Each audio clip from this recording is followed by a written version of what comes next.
Halo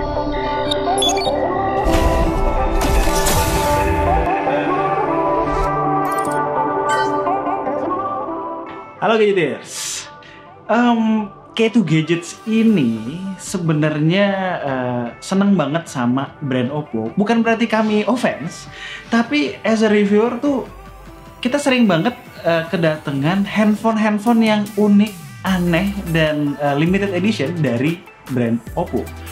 Contoh aja beberapa handphone terakhir adalah Reno Ace Gundam, Evangelion, terus juga sebelumnya Reno 3 Pro yang Classic Blue, Pantone Color of the Year kan? Color of the Year-nya dari Pantone. Terus sekarang kita kedapatan ini yang Green Glitter. Ini color dari Pantone juga. Nah, dikemas dalam bentuk Reno 4 Pro. Kalau Oppo Reno 3 Pro yang warna Classic Blue itu kita berdua suka. Tapi mungkin memang kalau ada orang lain yang tidak suka, itu masalah lain. Nah, buat yang edisi Pantone Glitter Green ini, dia benci banget, gue suka banget. Mau lihat barangnya kayak apa?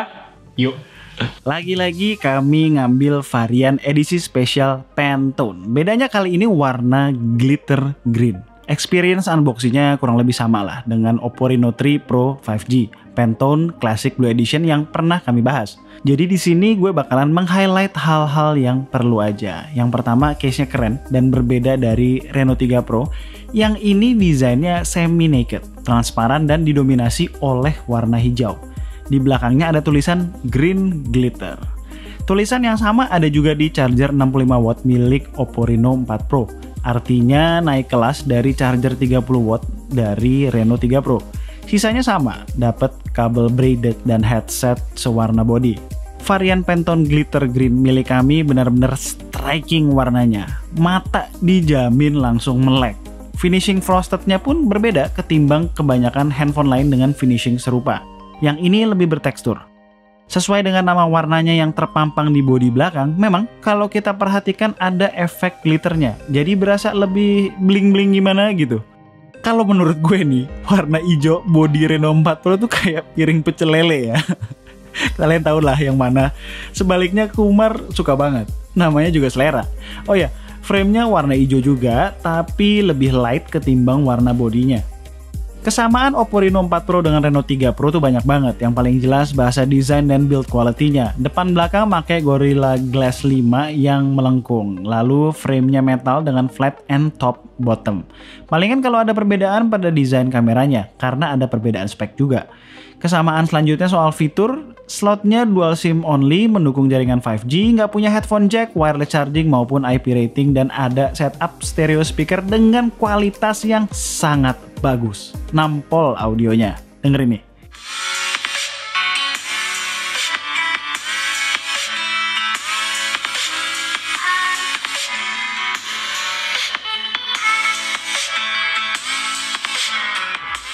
Satu hal yang kami kurang suka dari Reno 3 Pro dan masih dipertahankan adalah kualitas vibration motornya. Nggak berasa mahal sama sekali dan nggak cocok ditaruh di handphone sekelas Reno 4 Pro.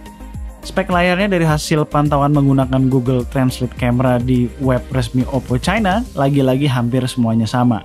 Panel OLED 6,5 inch beresolusi Full HD Plus dengan bezel tipis, memiliki refresh rate 90Hz dan maximum brightness mencapai 1100 nits.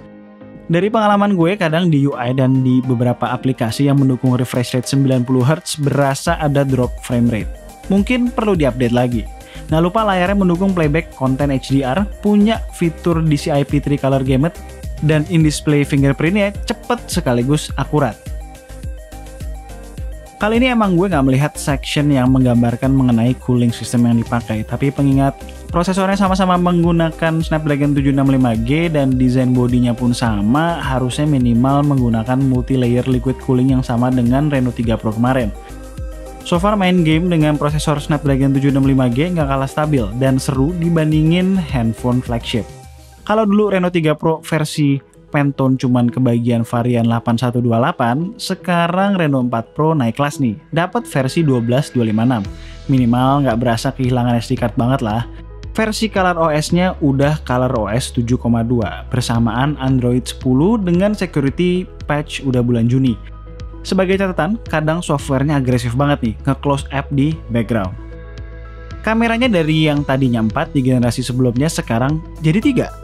Kita kehilangan kamera monokrom 2 megapiksel yang emang mungkin artinya disadari Oppo kurang berguna kali ya. Yang nyempil di kanan bawah itu sensor laser autofocus untuk memaksimalkan perekaman di kondisi low light klaimnya. Kalau ada hal yang gue sayangkan, kenapa sih kamera utamanya masih pakai IMX586 resolusi 48 megapiksel dengan f1.7 dan OIS? Belum ada perubahan signifikan. Untuk telefoto, spek kameranya masih sama, 13 megapiksel f2.4 buat jepret foto 5 kali hybrid zoom up to 20 kali digital zoom. Yang beda dan dapat upgrade adalah lensa ultra wide-nya. Pakai sensor Sony IMX708 beresolusi 12 megapiksel dengan f2.2 dan lensa ini mendukung perekaman ultra night di malam hari. Sedangkan buat selfie, speknya masih sama dengan Reno 3 Pro, 32 megapiksel f2.4. Nih, monggo dilihat sampelsnya.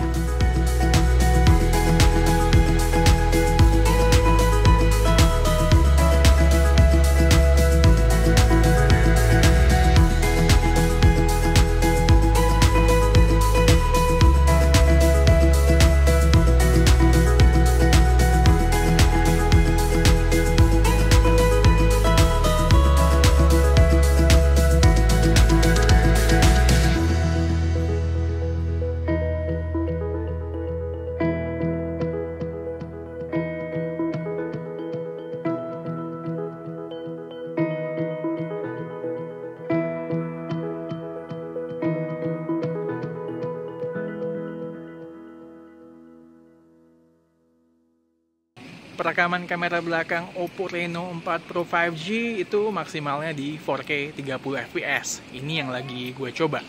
Tapi perlu dicatat, di resolusi maksimal ini ada beberapa fitur yang nggak bisa diakses seperti Live HDR, Ultra Steady, dan juga untuk lensa telefotonya nggak kepake di resolusi ini. Kalau kalian mau lebih maksimal, bisa coba di drop ke resolusi 1080p untuk menggunakan fitur-fitur yang tadi gue sebut.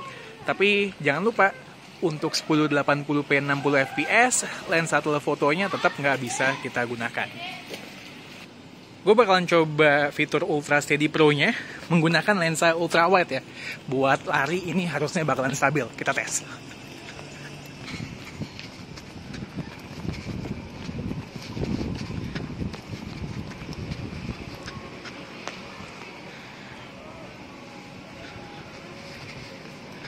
Nyobain perekaman kamera depan Reno 4 Pro 5G, resolusi maksimalnya 1080p 30 fps.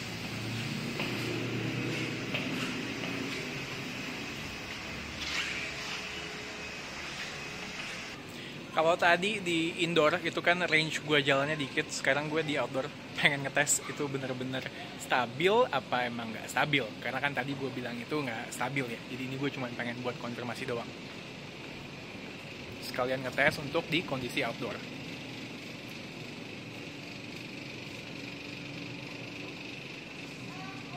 Sepertinya bener nggak stabil deh. Nah, supaya jadi stabil, kalian bisa hidupin fitur Ultra Steady-nya. Tapi emang cons-nya ya jadi nge-crop banget karena dia pakai IIS.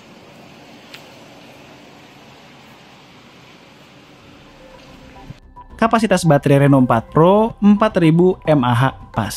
Sebenarnya ini 25 mAh lebih kecil ketimbang Reno 3 Pro, tapi ya nggak ngaruh-ngaruh banget sih dan nggak peduli juga 25 mAh. Toh charging speed dengan charger 65 watt juga jauh lebih cepat. Dari 0 sampai 60 cuma butuh waktu kurang lebih 15 menit. Kalau sampai full total perlu waktu 36 menit. Kayaknya cuman Reno 4 Pro deh mid-range yang bisa nge-charge secepat ini. SOT rata-rata yang kami dapetin dengan pemakaian medium to heavy use dan settingan refresh rate 90Hz kurang lebih dapat 5 jam. Sekedar cukup buat seharian. Oke, jadi itu adalah Oppo Reno 4 Pro Green Glitter Edition. Balik.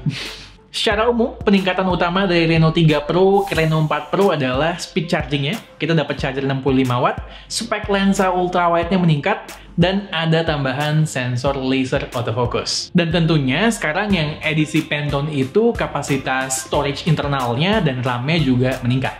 FYI aja nih, Reno 3 Pro versi China yang kita pernah bahas sama Reno 3 Pro yang keluar resmi di Indonesia itu beda. Banyak kena sunatnya. Nah, based on itu, video ini nih, Reno 4 Pro yang versi China ini, nanti kalau keluar di Indonesia, yang versi Indonesianya, video ini ya jangan dijadiin patokan ya. Karena kemungkinan besar juga bakalan ada perbedaan.